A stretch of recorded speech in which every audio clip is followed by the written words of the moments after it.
Patricia, bienvenida a Retratos Íntimos, un gusto enorme tenerte acá con nosotros. Bueno, gracias por la invitación. En un primer momento me puse contenta, después dije, ¿será porque ya pasó tanto tiempo que ya tengo que estar? Y bueno, muchas cosas vividas, vamos a decirlo así, no vieja. Antes de pasar a esa historia tuya, me gustaría arrancar primero por un concepto que me apasiona mucho, que vos sos una referente y que está muy en boga actualmente, y desde hace muchos años también, que es el de salud pública. Me gustaría que nos cuentes qué es para vos o que nos expliques qué es para vos la salud pública y su importancia. Bueno, convengamos que yo estudié en una universidad pública, yo me recibí en la UBA, o sea que desde ahí arrancamos, a pesar de que en la facultad no te dan mucha formación en cuanto a salud pública. No tenés idea. Es más, es una materia que cursás muy cortita en primer año. ¿Qué pasa? Así desapercibida. Hay que pasarla, aprobarla y listo. Y después no se trata durante toda la carrera. En realidad, salud pública para mí fue todo el trabajo y el conocer lo que es el hospital público. Yo trabajé siempre en hospital público. Me formé en un hospital público también. Donde vos ves realmente que era lo que yo quería cuando estudié medicina, ayudar a otro. Ayudar a través del conocimiento, por supuesto, que uno ejerce, ¿no?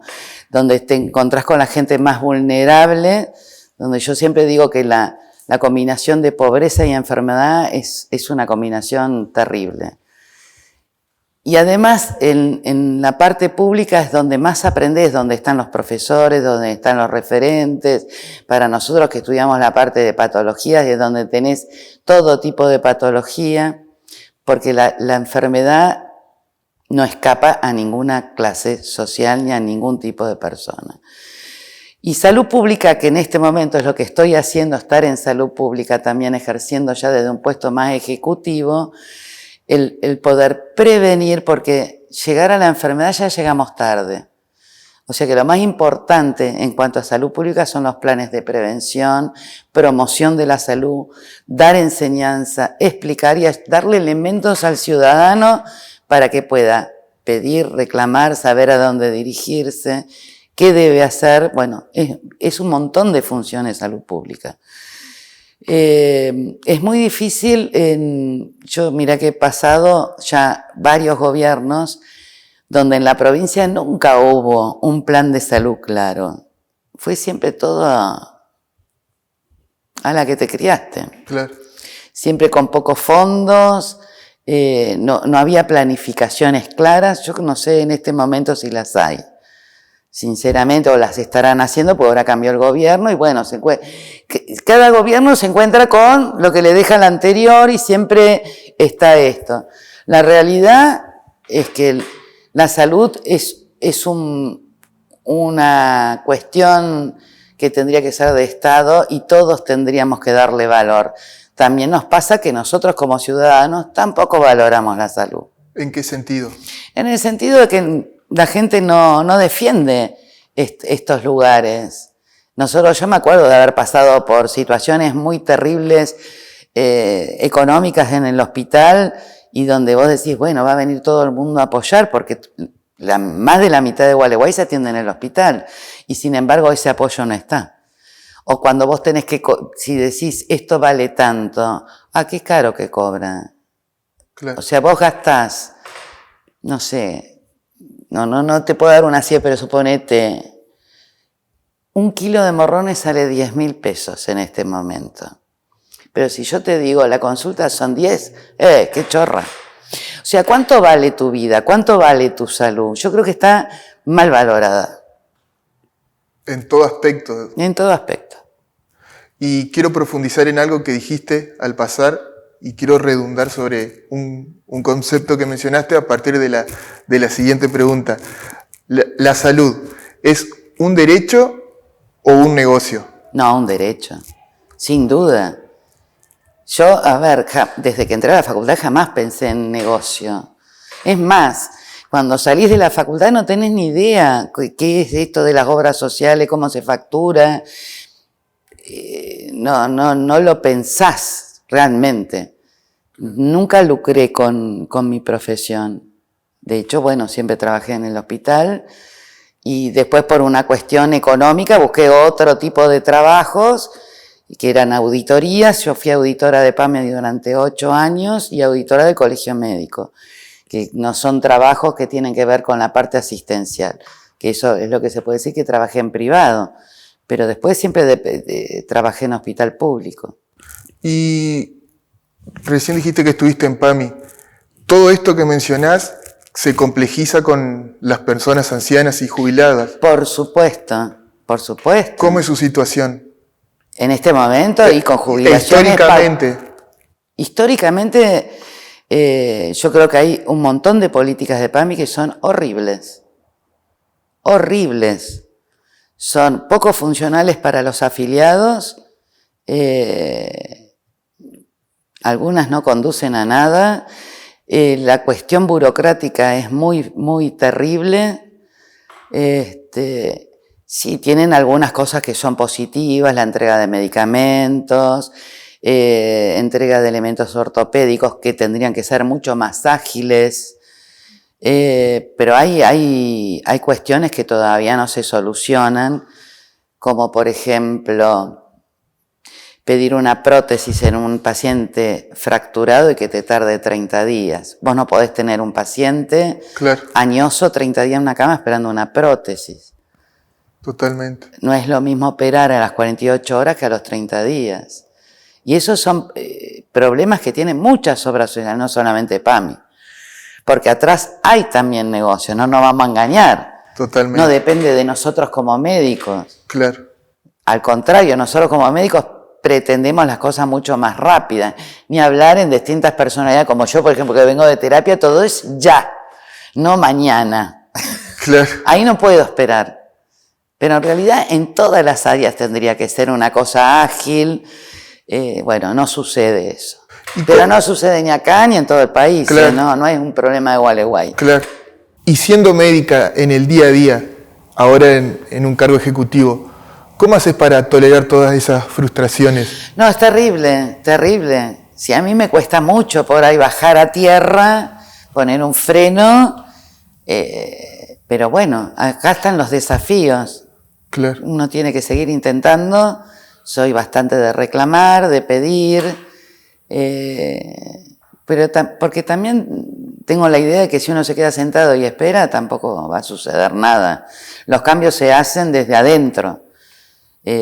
Lo mismo en el hospital y en todos lados. O sea, si no, estamos fritos. Tiene que haber. Ahora viene gente más joven que son ellos los que tienen que tomar la posta. Claro. ¿Y ves un buen futuro en las camadas nuevas? A ver, no, somos generaciones distintas. ¿En qué sentido? Por ahí no quiero generalizar, pero lo que veo por ahí. Primero, la facultad bajó mucho el nivel. Ajá. O sea, no es porque tiempos antiguos son mejores, pero la realidad es que bajó el nivel educativo. Los chicos, por lo menos los de medicina, yo te cuento, yo en tercer año de medicina empecé a hacer guardia como estudiante porque quería aprender, iba a hacer prácticas como estudiante. No me importaba no comer, no dormir, dormía en una camilla. Yo estaba fascinada porque era parte de lo que me gustaba, era mi vocación. Los chicos de ahora te preguntan, ¿dónde duermo? ¿Dónde como? ¿Y qué horario tengo que hacer? Cuando se reciben, ¿cuánto voy a cobrar? Sin ninguna especialización. Claro. ¿Entendés? Sí, sí. Entonces, por ahí tienen razón en valorar su profesión. Por ahí nosotros tuvimos ese problema que no exigíamos plata ni nada y por eso estuvo tan planchada la profesión económicamente durante tanto tiempo. Era pura vocación. Es vocación. Yo creo que igual si no tenés vocación no podés ejercer la medicina. Claro. Porque te toca, no solamente es el paciente, la familia, son muchas cosas que uno tiene que enfrentar, ¿no es cierto? Claro. Eso que dicen, no, los médicos de terapia son fríos, mentira, vos no somos fríos. Tenemos que poner cara de mármol y adentro nos nos derretimos. Justo te iba a preguntar eso, porque se te ve una mujer muy, muy dura, muy firme, pero tu Yo he profesión, llorado, exactamente, pero detrás de la puerta de mi cuarto de terapia. claro, No es fácil salir y decirle a un papá, se murió tu hijo de 17 años. entiendo. Ni eso, ni ver a un abuelo despedirse de su mujer de 60 años de de haber compartido toda una vida. Se te cae, es muy sensible todo. Entiendo. Y bueno, pero uno tiene que aprender a sobrellevar todas esas cosas. No es fácil dar diagnósticos horribles. ¿Qué mejor que dar una linda evolución, un lindo futuro a un paciente? Es genial, eso nos gusta a todos, pero también en las malas hay que saber qué postura te pones y cómo enfrentás esa situación y cómo haces vos para sanar, para que no te duela tanto. Claro. ¿Y la facultad te prepara para eso? No. Te lo enseña mucho la vida y mucho la práctica. A ver, yo tuve la oportunidad de estar del otro lado de la puerta de terapia porque mi hijo estuvo 3 meses en terapia intensiva, con riesgo de vida, por supuesto. Entonces yo viví del otro lado, el ser familiar del paciente. Y en la terapia donde estaba Ezequiel, yo era la mamá de Ezequiel, no era la doctora Tarruella. Era la mamá de Ezequiel, o sea que tocaba timbre como todo el mundo para entrar, sonaba una alarma, todos afuera, ves cómo se muere el bebé de la incubadora de al lado. Fue terrible y la vivencia con los otros papás afuera fue sumamente enriquecedora y me sirvió mucho para cuando yo tuve que estar de este lado y salir a dar el informe. Claro. Y actualmente, después de todas estas experiencias y vivencias tan duras, ¿cómo es tu relación con la muerte? No, vos sabés que no tengo mucho miedo a la muerte. No me... Obviamente que una cosa es el afecto, en lo que uno le pasa afectivamente con la partida de un ser querido, eso va aparte, pero no le tengo miedo a la muerte. Y creo que aparte todo lo que transcurrió de mi vida, y bueno, deja alguna huella. Yo creo que lo más importante de esta vida es trascender a través de algo. Yo tengo 4 hijos a través de los cuales yo sé que trasciendo, ya estoy trascendiendo, y parte de lo que hice de mi carrera también. ¿Y cuál es el rol de...? Entonces me voy bien, he vivido bien, con un montón de idas y venidas, con tristezas, pérdidas, pero me voy bien, contenta. Esta pregunta te la iba a hacer más adelante, pero creo que ahora viene a colación y quiero saber cuál es el rol de tu familia en todo esto, en tu vida, en tu biografía. Mi familia, pobre tolerarme, pobres 4 hijos. Yo tuve mi primer hija en 6º año de medicina, así que por ahí la mayor es la que se comió todas mis guardias, exámenes y todo, pobre Gordi. Bueno, educados y con una mamá que trabajaba todo el día y que suspendió cumpleaños, que no pudo participar de algunas fiestas porque estaba de guardia o porque tuve que salir porque había una emergencia. Y un poco lo que charlábamos antes fuera de cámara, se tuvieron que adaptar a una mamá hiperkinética porque además de la carrera y de la parte profesional, yo también hacía mis cosas, las que yo quería, pero con una energía que no sé si ahora tendría. Claro. Porque me anotaba en cuánto curso había, bailaba, bailé tango, pinté, jugaba al tenis, no sé, todo lo que se me presentaba. Dentro de las 24, dormía poco, siempre dormí poco, y bueno, ellos al ritmo mío. Claro. Pero 4 divinos, ninguno medicina. No sé si quedó claro, ninguno medicina. ¿Y tenés nietos también? 7. ¿Y Una nueva etapa en tu vida. Una nueva etapa de una abuela que yo me considero abuela joven, la mayor tiene 14, así que fui abuela Totalmente. Divino, a mí me encantó siempre, no me importa que me sumen años porque yo soy recontra abuela, disfruto muchísimo a mis nietos, me encantan. Lamentablemente tengo 3 acá de los 7 nada más, claro. Los otros 4 están en Buenos Aires. Claro. Ahora quiero retomar algo que hablamos detrás de cámara, sobre tu biografía, y me gustaría que nos cuentes dónde naciste y cómo llegaste a Gualeguay. Bueno, yo nací en Buenos Aires, en Capital Federal. Y vos querés que yo diga en Recoleta, que nací en Recoleta, soy de Recoleta. Y vine a Gualeguay por mi ex marido, el doctor Brisco, que era sobrino de el doctor Horacio Marcó.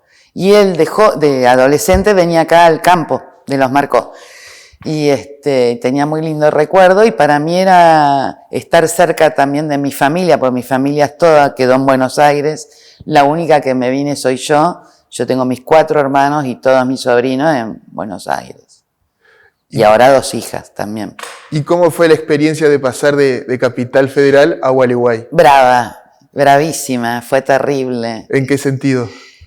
Y en el sentido de que yo llegaba acá con 27 años, con mentalidad porteña, que no quiere decir ni que sea mejor ni peor, ¿eh? O sea, yo no pongo en tela de juicio que es mejor o peor, sino que era distinta.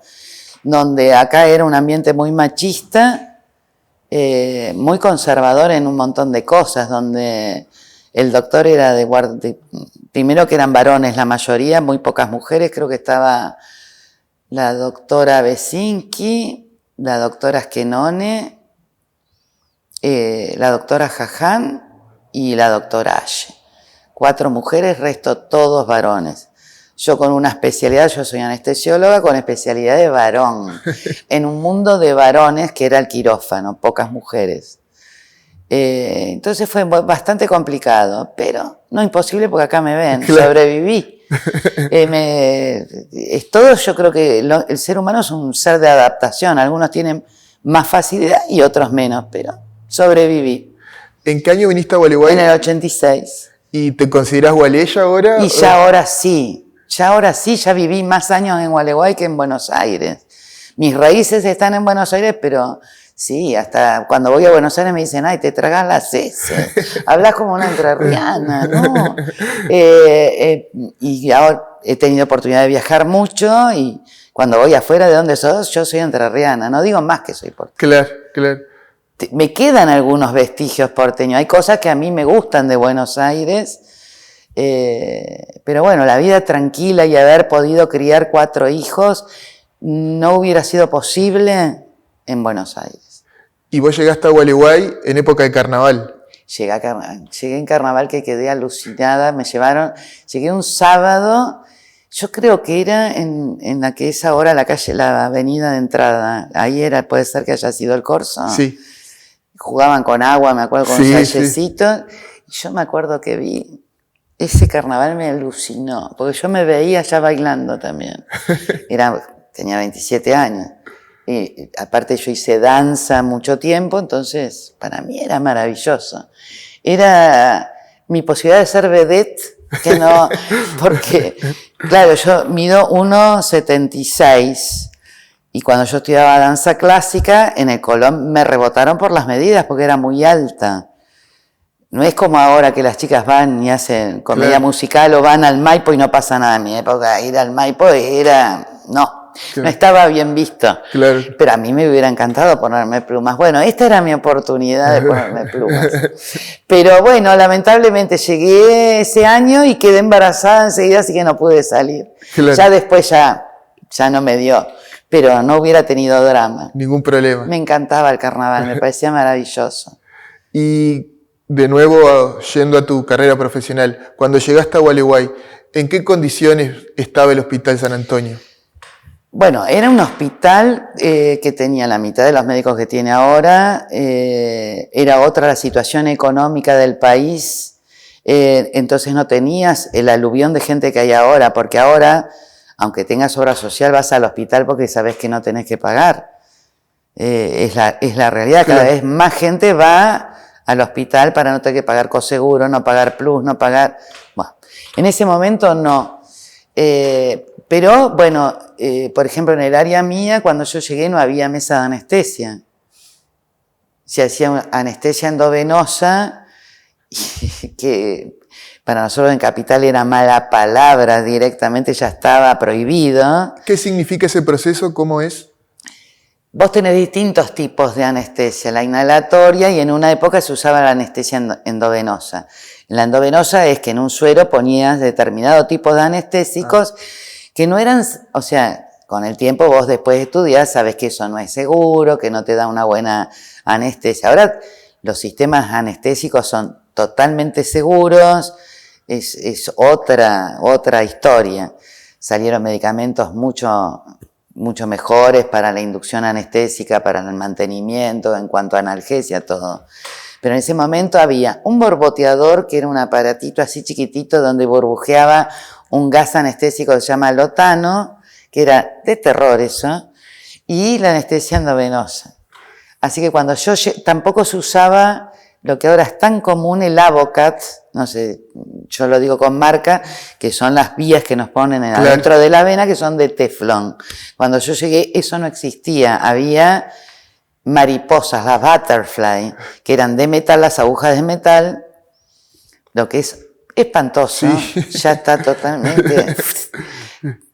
O sea, no es que no sirvan para determinadas cosas, no servían, no son métodos seguros para anestesia. Claro. Vos para dormir a un paciente tenés que tener una vía segura. La vía segura la lográs con el de teflón, que es largo, entra y no se te sale. Claro. No te pincha, no te rompe, no nada. Bueno, así que la primer caja de Avocat la traje yo de Buenos Aires, porque dije yo, anestesia sin esto no hago. Y después hice comprar la mesa de anestesia.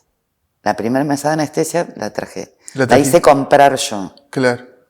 Y actualmente, ¿cuáles son las problemáticas más importantes que atraviesa el Hospital San Antonio? Yo del hospital, te digo, no quiero hablar porque yo me fui del hospital. Ajá. O sea que lo que sé, lo sé por otras vías. Supongo que debe estar pasando lo mismo que pasamos todos las instituciones de salud, donde los insumos, los precios se fueron al demonio, las partidas no alcanzan, hay áreas que necesitas profesionales, no conseguís porque los sueldos son malos, lo mismo pasa con la parte de enfermería. Bueno, sufrimos la crisis que sufren todos. Entonces cuesta por ahí tener los servicios totalmente cubiertos, y por ahí no se pueden hacer las cosas como uno quisiera. Claro. Hay servicios que funcionan con gente que viene de afuera. Entonces vos dependés de un médico que viaja, que en el viaje puede romperse el auto, puede chocar, se enferma, no tenés reemplazo porque no tenés a quién buscar acá. Bueno, todas esas cosas suceden y son reales. Por eso yo creo que los equipos médicos, sobre todo... cuando fue la pandemia, todos los que vivíamos acá, creo que más que un aplauso y un abrazo, no sé, habría que hacer un monumento. Todo lo que se laburó en la pandemia, todos los que estuvieron ahí al pie del cañón, sin vacaciones, sin francos, sin nada.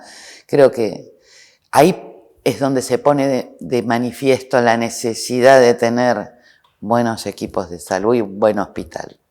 A mí lo que me pasa cuando hablamos de salud pública es que veo que en la medicina hay constantes evoluciones tecnológicas de aparatos y medicamentos cada vez más sofisticados. Y que nosotros no tenemos acceso en la parte pública. Exactamente, pero en algún momento el Estado va a poder financiar eso o en algún momento va a entrar en colapso. Yo espero que sí, que en algún momento podamos tecnificarnos. Igual, eso habla de lo bien formados que estamos. Claro. Porque somos médicos que nos hemos formado sin nada de tecnología o con poca tecnología, y en el mejor de los casos, si te tocó un buen lugar, bueno, tuviste toda la aparatología. Entonces, los médicos de hace unos años no necesitábamos, o sea, teníamos que hacer diagnóstico con pocos recursos, sin métodos de diagnóstico sofisticados, porque tenías que revisar bien al paciente, interrogarlo. O sea, ahí está el por qué éramos médicos tan buenos, ni hablar de los anteriores a mí, y por qué éramos tan pedidos en el mundo. Teníamos una muy buena formación. Claro, claro, claro. No siempre la panacea está en un aparatito. Hay veces que sí y hay veces que no. El capital humano a la larga... La parte, lo que no se valora es esto. Claro, claro, claro. Y bueno, a propósito de esto, y en relación a algo que dijiste al comienzo, ¿vos crees que la sociedad, los individuos, ¿no? Más allá de las problemáticas de los médicos, de los salarios que se les paga, ¿crees que la sociedad tiene una alta estima y valora a los profesionales de la salud?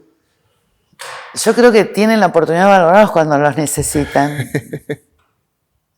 Sí, es así.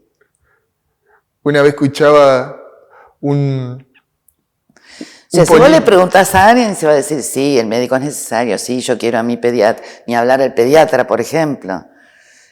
¿Qué esperas para tu hijo? ¿Que te lo atienda el mejor, el que lo trate más cariñosamente, claro, el que esté al pie del cañón si pasa algo? Bueno, para eso, si yo te digo, ¿cuánto sale? ¿Cuánto sale la vida de tu hijo? Qué buena pregunta. ¿Cuánto vale tu vida? ¿Cuánto vale la vida de tu papá? Pagarías cualquier cosa. Claro. Pero cuando llega el momento, no. Una vez yo escuchaba a un periodista que decía que le preguntaron si él creía en Dios y él dijo que solamente cree en Dios cuando tiene algún familiar enfermo. Más o menos lo que dijiste vos, bueno, con respecto a los ahí médicos. También tenés, gracias a Dios se salvó. Gracias a Dios que nos dio las herramientas a nosotros profesionales acá en la tierra para poder salvarlo. Claro. Sin desmerecer a la persona creyente. No, obviamente. Pero sí, yo creo que nos valoran cuando nos necesitan y cuando las cosas salen bien. Porque también ahí tenemos el doble rol. Si las cosas salen mal, pasás a ser el diablo. Y no es a veces responsabilidad. O sea, tengo que pensar que no es responsabilidad nuestra. Claro. Cuando un tratamiento fracasa o cuando la enfermedad supera las posibilidades nosotros de tratamiento, no es culpa nuestra. Pero bueno, a alguien hay que echarle la culpa. Totalmente. ¿A qué edad decidiste ser médica? A los 5 años, aunque nadie me crea. Yo era la encargada del botiquín en el jardín de infantes, en primer grado, en segundo grado. Toda la primaria yo fui la encargada del botiquín porque me anotaba primera. Me encantaba. Y yo calculo que tiene que haber sido con una imagen muy positiva que tenía de mi pediatra, que era una genia. Y yo creo que la miraba con admiración y bueno, y desde chiquita dije que iba a ser médica sin tener ningún médico en la familia, nada que ver, de mi familia no hay ningún médico. En un solo momento dije, podría ser ciencias económicas porque me había enamorado del profesor de contabilidad, que era muy jovencito y era muy lindo. Ahí tuve como una duda vocacional. Pero no, siempre, toda la vida dije que iba a ser medicina. Te quiero preguntar por un concepto bastante popular actualmente a partir de varias cositas que dijiste. ¿Cómo te llevas con el feminismo? Tengo unas cosas que coincido y otras que para nada. ¿En cuáles coincidís y en cuáles no? No coincido en la forma violenta o en descalificar permanentemente al hombre. No me parece que sean buenas. Que a la mujer le cuesta por ahí acceder a determinados puestos y que no estamos en igualdad de condiciones. Es cierto. Yo creo que se solucionarían muchas cosas si, por ejemplo, la licencia por maternidad fuera licencia también de paternidad. O sea, que los dos tuviéramos la misma cantidad de días de receso laboral, porque eso, aunque uno no lo crea, en las entrevistas pesa, no es lo mismo, y lo sé por experiencia. Cuando yo entré a la especialidad, además del examen de ingreso, había entrevistas y a las mujeres nos separaban por la posibilidad de embarazo. Mirá vos. Porque ya el embarazo causaba molestia y la licencia posparto más. Entonces yo creo que hay algunas cosas que no están todavía equiparadas. que uno puede, si cuesta llegar a los mismos puestos que los varones, y sí. Cuesta. O hay que tener mucho carácter o... Claro, como lo tuviste vos. O saber cómo equilibrar las dos cosas. Porque cuando sos mamá, o sea, si la maternidad está muy a flor de piel y vos querés dedicarte a tus chicos y compartir con tu profesión, y bueno, hay que buscar el equilibrio, es difícil. Posiblemente no seas la 10 en tu profesión y la 10 como mamá, porque siempre te va a faltar un poquito. Claro. Yo traté de ser 10 y 10, pero bueno, somos humanos, nos equivocamos. Si tuvieran mis hijos acá, dirían, ay, mamá.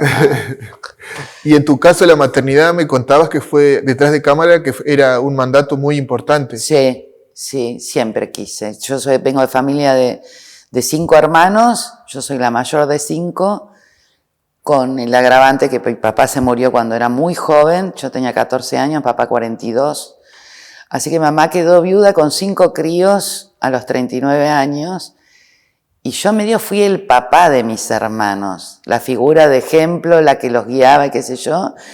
Y entonces para mí la maternidad era algo tan natural. Cuando yo tuve mi primera hija, para mí fue una prolongación, porque mis hermanos más chicos, que yo les llevo 9 años, yo les daba la mamadera, le cambiaba los pañales, no tenía drama, tenía hermanos mellizos. Claro.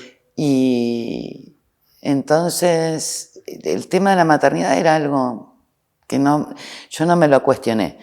Entiendo que ahora las chicas puedan elegir, decidir.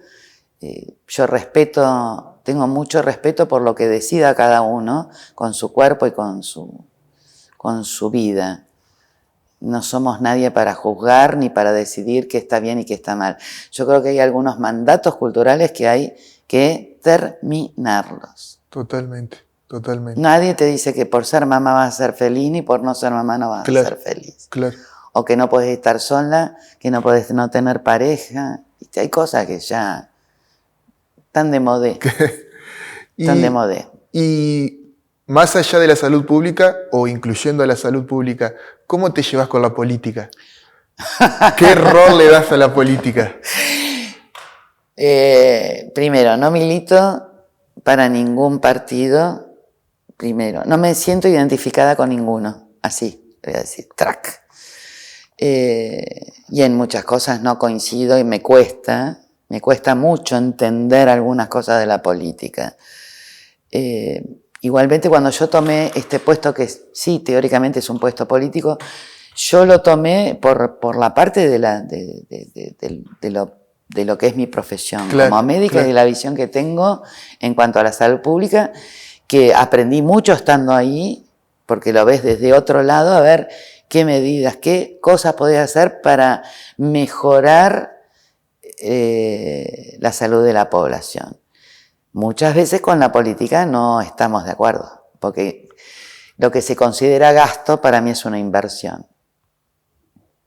Entonces ahí tenemos el primer choque. Totalmente. Y a veces la política está de acuerdo, pero no hay fondos. Claro. ¿Entendés? Para todo lo que se podría llegar a hacer. Entonces, en ese juego uno trata de hacerlo mejor.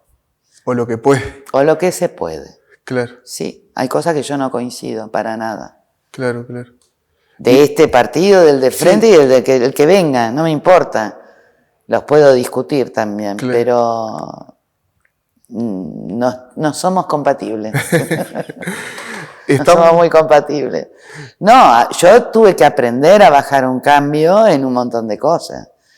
Porque el discurso, estando en un puesto, vos no podés largar cualquier cosa con consecuencias que no sabés cómo medirla. Claro. Entonces tenés que aprender a bajar un cambio, calmar, tragar saliva y ver qué decimos. Claro.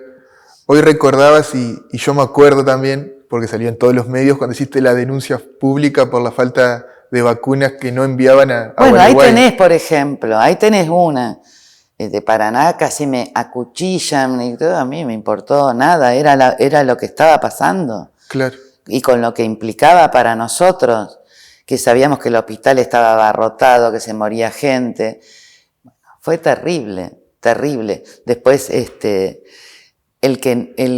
estar, porque aparte surgen las miserias humanas en estas situaciones. Desde la gente que quería vacunarse antes de lo que le correspondía, cuando venían muy pocas vacunas, los que querían sortear, Claro. que hubo casos que intentaron en la parte municipal. Yo no permití ningún salto. Claro. Y además tengo como ejemplo a mi hijo, que es discapacitado, que se vacunó el día que dijeron que los discapacitados se vacunaban. Y yo, si hubiera querido, tenía la opción de sacar una vacuna y dársela. Claro. Incapaz soy de hacer una cosa así. Se respetaban las cosas que nos mandaban desde el Ministerio de Salud. Pero que hubo avivadas, ya te digo, en lo que dependió de mí, no. O si hubo, yo no me enteré, pero se respetaba a rajatabla. Que hubo gente que quiso, sí. Y gente de la política, sí. Estamos en 2024 y ya pasaron 4 años. Quién. No me mires porque no voy a decir quién. No. Te pregunto al respecto de eso, pero sin dar nombre.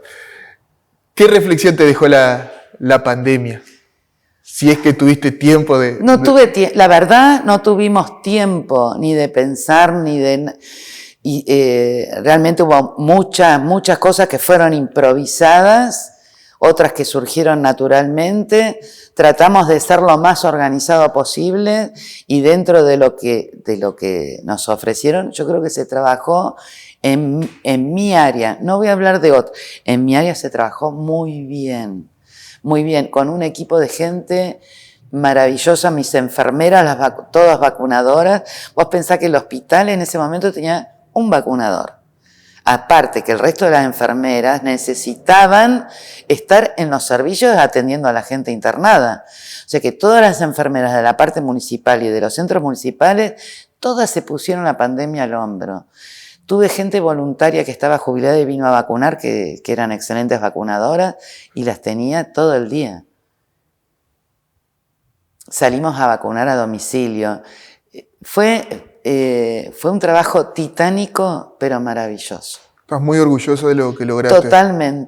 Totalmente. En ese momento con la doctora Castro, que era la vicedirectora, fuimos juntas en esta batalla, fue muy, pero muy bueno.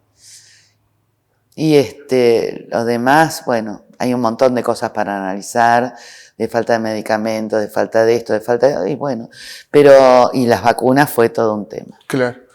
Aparte también convengamos que nosotros recomendábamos vacunas que todavía no estaban casi estudiadas, pero era el única arma que teníamos en ese momento para combatir a este maldito virus. Claro. Y yo creo que el resultado fue bueno, porque a las pruebas me remito que después de la vacunación masiva que hicimos, ya no hay casos graves de coronavirus. Claro. Prácticamente. Totalmente. Y bueno, entonces quiere decir que funcionó. Y a propósito de las vacunas, viste que durante la pandemia surgieron los discursos antivacunas.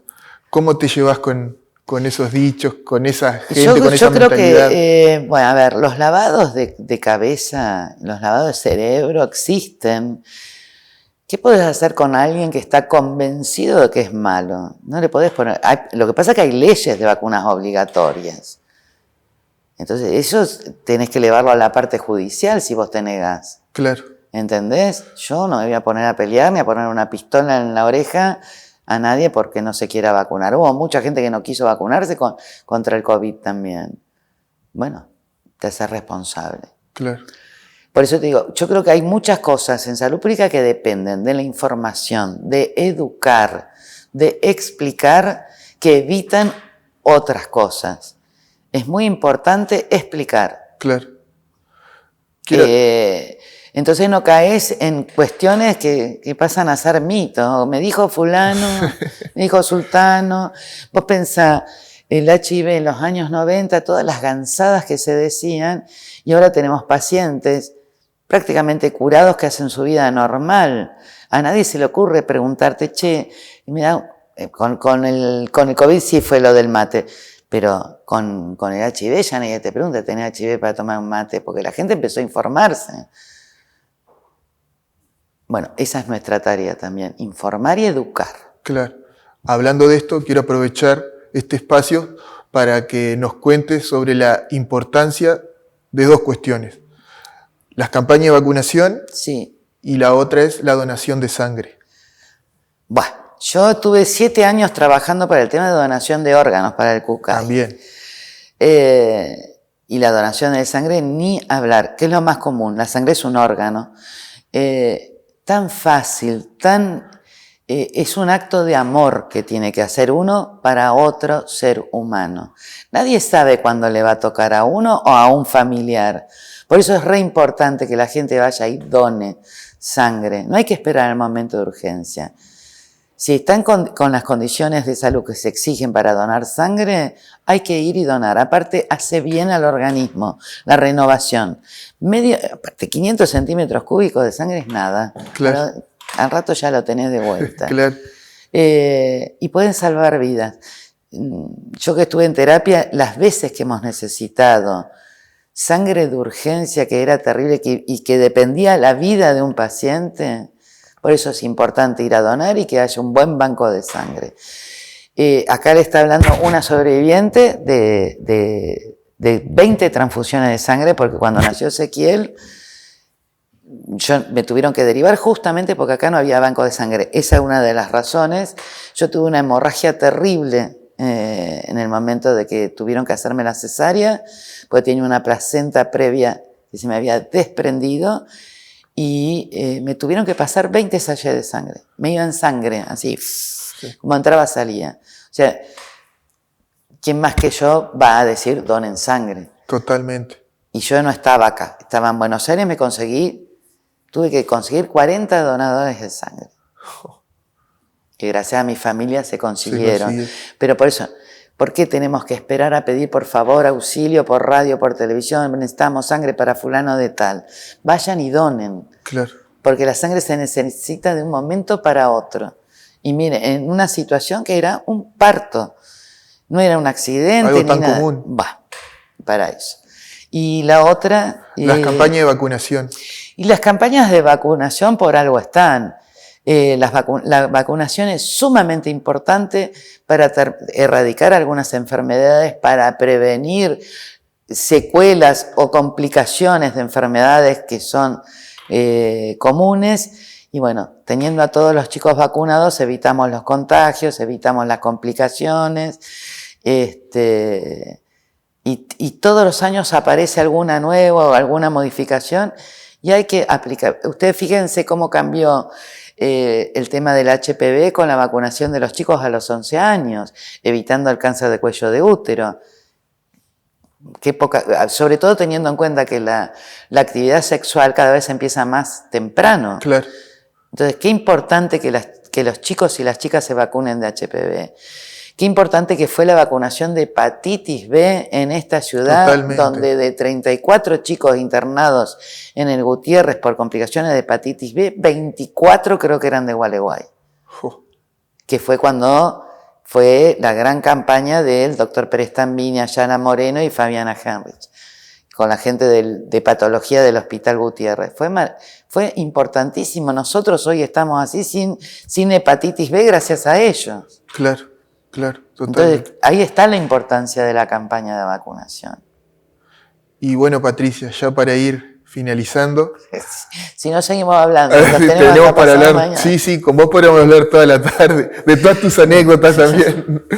Uy, sí, contar anécdotas de guardia y cosas de ambulancia sería maravilloso. Creo que puedo hacer un libro. Antes de agradecerte, quería hacerte una pregunta que me gusta hacerle a todos los invitados que nos visitan, y es si te considerás una referente, en este caso de la salud acá en nuestra ciudad, o no te interesa. Me importa que mi acción tenga buenos frutos, no importa si después si soy referente o no referente, eso lo decidirá la gente. La chapa a veces no sirve. Claro. Importa si tu palabra llega, si el idioma con que hablas llega, porque aparte es muy fácil dar cátedra y la mitad no entiende. A ver, si yo me pongo a hablar en difícil, Claro, lo importante es que tus acciones, tu palabra, llegue a donde tiene que llegar. Si eso sirve, es ser referente, buenísimo. No me importa a mí el título, como tampoco muchas veces me preguntaron, ¿y no tenés interés en cuestiones puestos políticos? No. No. Porque entonces actúo más libremente. claro, claro, claro. Tengo un pensamiento más libre. Está muy bien. Así que bueno, Patricia, primero agradecerte por todo lo que has hecho y lo que haces por la salud. Me da como cosita que me digan así. y en segunda instancia, agradecerte por haber estado hoy con nosotros. Sí, no, yo lo que espero poder seguir en este tiempo que me quede de gestión, si es que deciden que yo me quede, poder seguir haciendo lo mejor que se pueda. No por ahí lo mejor que quisiera, sino lo que se pueda. Lo que se puede. Muchas gracias, Patricia. No, gracias a vos.